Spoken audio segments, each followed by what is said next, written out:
یہ جو صلوات پڑھتے ہیں نا، صلوات، اللہم صلی علی محمد و آل محمد، یہ صلوات میں صاد جو ہے، یہ اگر صاد کے بجائے سین کہہ دیا آپ نے، سین،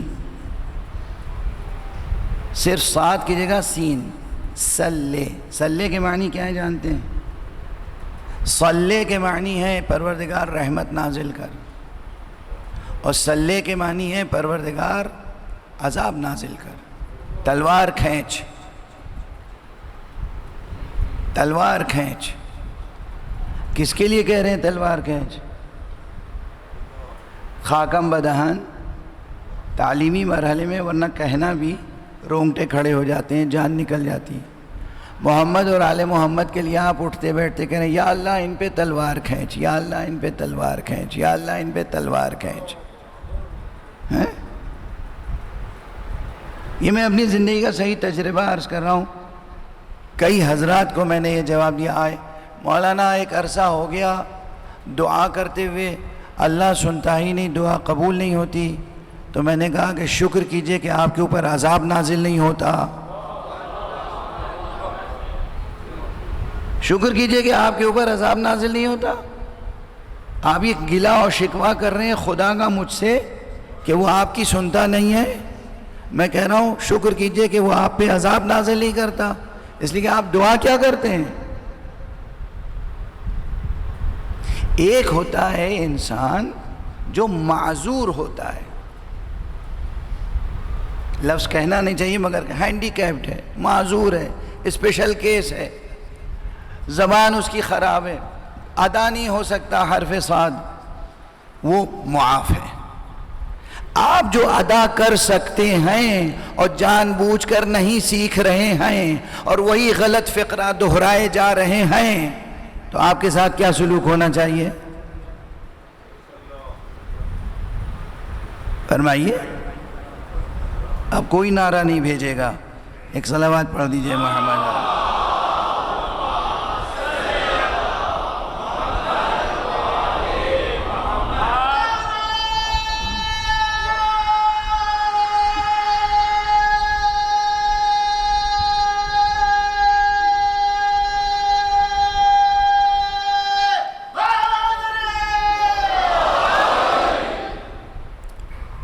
دور تک حضرات سن رہے ہیں، خواتین سن رہی ہیں، آپ کی ذمہ داریاں ہیں، آپ اپنے نفوس کی خود تربیت کریں اور اپنے آغوش میں آنے والی اللہ کی امانتوں کی حفاظت کریں، اور ان بچوں کی تربیت کریں ایسی جس سے خدا راضی ہو، محمد راضی ہوں اور آل محمد راضی ہوں، امام زمانہ راضی ہوں، جس سے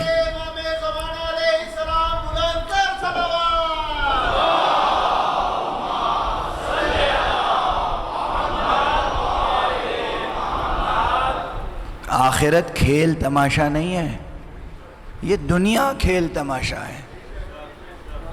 بار بار قرآن مجید میں کہا گیا وَمَا هَذِهِ الْحَيَاةُ الدُّنْيَا إِلَّا لَهْوٌ وَلَعِبٌ وَإِنَّ الدَّارَ الْآخِرَةَ لَهِيَ الْحَيَوَانُ، یہ دار دنیا کچھ نہیں ہے، یہ کھیل تماشا ہے، اصل زندگی تو دار آخرت کی زندگی ہے، اور اسی سے غافل ہے۔ یہ دنیا بالکل سامنے کی بات ہے، یہ دنیا اللہ آپ کی مدد کرے یا نہ کرے، اللہ نے بنائی ایسی ہے یہ دنیا، اور آپ کو ایسا بنایا ہے کہ آپ جو چاہیں بن سکتے ہیں اس دنیا میں۔ آپ ڈونلڈ ٹرمپ بننا چاہیں بن جائیں گے، اللہ روکے گا نہیں۔ آپ نتنیاہو بننا چاہیں گے بن جائیں گے، آپ صدام بننا چاہیں گے بن جائیں گے، آپ فرعون بننا چاہیں گے بن جائیں گے، آپ نمرود بننا چاہیں گے بن جائیں گے، آپ کچھ بننا چاہیں بن جائیں گے، اور جو بنانا چاہیں بنا لیں گے، اللہ روکے گا نہیں۔ اللہ نے یزید کو یزید بننے سے روکا، اللہ نے فرعون کو یہاں روکا فرعون بننے سے نہیں روکتا اللہ۔ یہ دار دنیا دار امتحان ہے، دار آخرت جہاں ہمیشہ ہمیشہ رہنا ہے، وہ جب تک خدا کی عنایت خاص شامل حال نہ ہو، جب تک محمد و آل محمد کی شفاعت شامل حال نہ ہو، جب تک ان کی ہدایت پر عمل نہ کریں، جب تک ولایت کے راستے پر نہ چلیں، دار آخرت میں آپ کچھ نہیں بنا سکتے۔ اس دار آخرت کو بنانے کے لیے دعا شرط ہے، عبادت شرط ہے، اطاعت شرط ہے، محبت خدا اور محبت محمد و آل محمد علیہ السلام شرط ہے۔ آخرت اس کے بغیر نہیں بن سکتی، آخرت دعا کے بغیر نہیں بن سکتی۔ دنیا کے معاملات آپ دعا کریں یا نہ کریں بن جائیں گے۔ اور ہوتا کیا ہے پریکٹیکلی؟ پانچوں نمازیں جو پڑھنے والے لوگ ہیں وہ بھی ساری دعائیں دنیا کے لیے کرتے ہیں۔ ہاں، جائزہ لیجئے گا اپنے اپنے دلوں کا۔ یا اللہ گھر، یا اللہ مکان، یا اللہ گاڑی، یا اللہ نوکری، یا اللہ بینک بیلنس، یا اللہ روپیہ پیسہ، یا اللہ کھیت باغ، یعنی بزنس تجارت، یا اللہ صبح سے شام تک جتنی دعائیں ہو رہی ہیں دنیا کے لیے۔ آخرت کی فکر نہیں ہے کہ پروردگار میری عاقبت بخیر ہو، آخرت بخیر ہو، وہاں سرفرازیاں رہیں، وہاں کہیں ایسا نہ ہو کہ ہم آتش جہنم کے شعلوں کا ایندھن بن جائیں۔ دعا شرط ہے، آخرت بغیر دعا کے نہیں سنور سکتی۔ اور اس دنیا کا رزق تو اللہ قول دے چکا ہے، زبان دے چکا ہے۔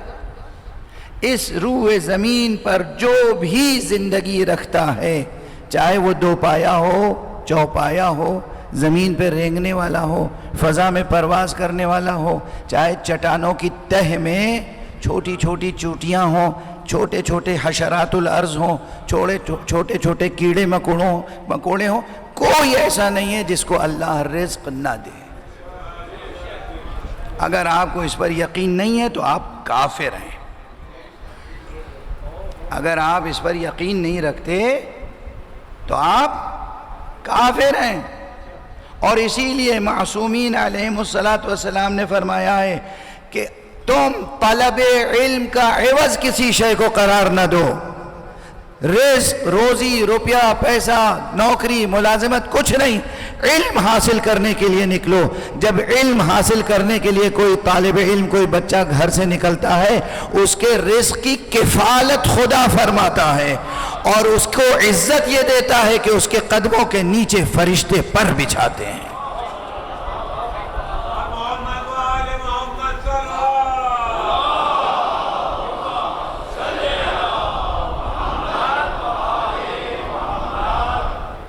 سنا غور سے؟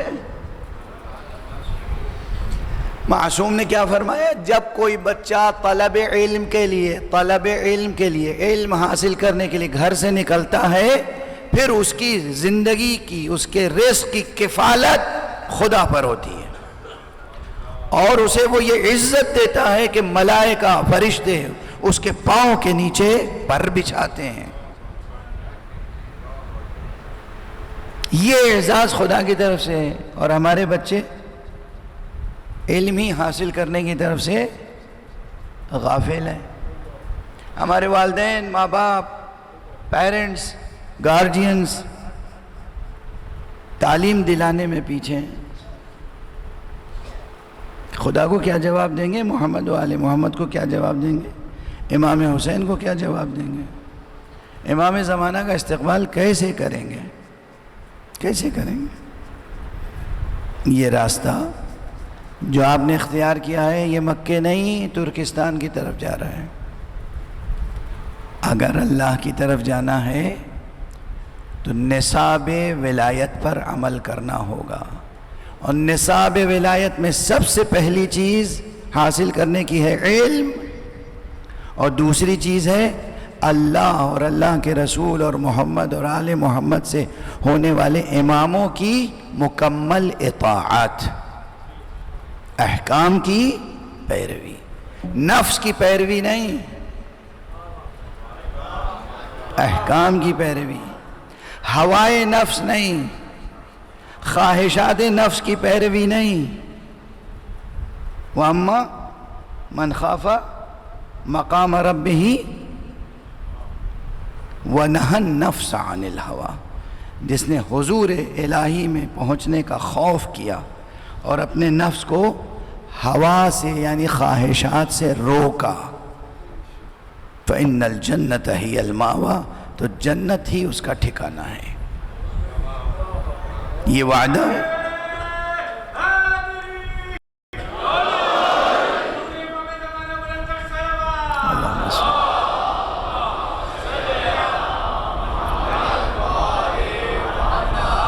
وہ جو میں نے انچولی کے ممبر سے عرض کیا تھا کہ امام حسین کی پیروی کرنی ہے نا، ہر آدمی شاعری کی حد تک تو ماشاءاللہ حسین بنا ہوا ہے، خوب للکار کے ہم یزیدوں کی بیعت نہیں کرتے، اور صبح سے شام تک پوری زندگی یزیدوں ہی کی پیروی کیا کرتے ہیں۔ صرف نعرے کی حد تک، تقریر کی حد تک، شاعری کی حد تک خوب نعرے ہیں، عمل کے میدان میں اگر واقعاً آقا حسین کی طرح اور ان کے اصحاب کی طرح یزیدان وقت سے روبرو ہونا ہے اور ان کے منہ پر انکار کرنا ہے، کہنا ہے لا، تو اس لا کہنے کی مشق بچپن سے کرنی ہوگی۔ ایک دم سے نہیں جرأت پیدا ہو جاتی۔ سامنے دو چیزیں رکھی ہیں، ایک حلال ہے ایک حرام، دل چاہ رہا ہے کہ حرام چیز اٹھا لیں، آپ کہیں اپنے دل سے لا۔ دو لباس ہیں، ایک حلال ہے ایک حرام، دل چاہ رہا ہے وہ حرام لباس پہن لیں، آپ کہیں لا۔ دو محفلیں ہیں، ایک جگہ اللہ کا ذکر ہو رہا ہے، ایک جگہ لہو و لعب کی محفل ہے، دل چاہ رہا ہے لہو و لعب کی محفل میں جائیں، آپ کہیں نفس سے لا۔ جب تک آپ خود اپنے نفس، اپنے طاغوت نفس کے سامنے لا نہیں کہیں گے، اس وقت تک کسی اور طاغوت کے سامنے لا کہنے کی ہمت پیدا نہیں ہوگی۔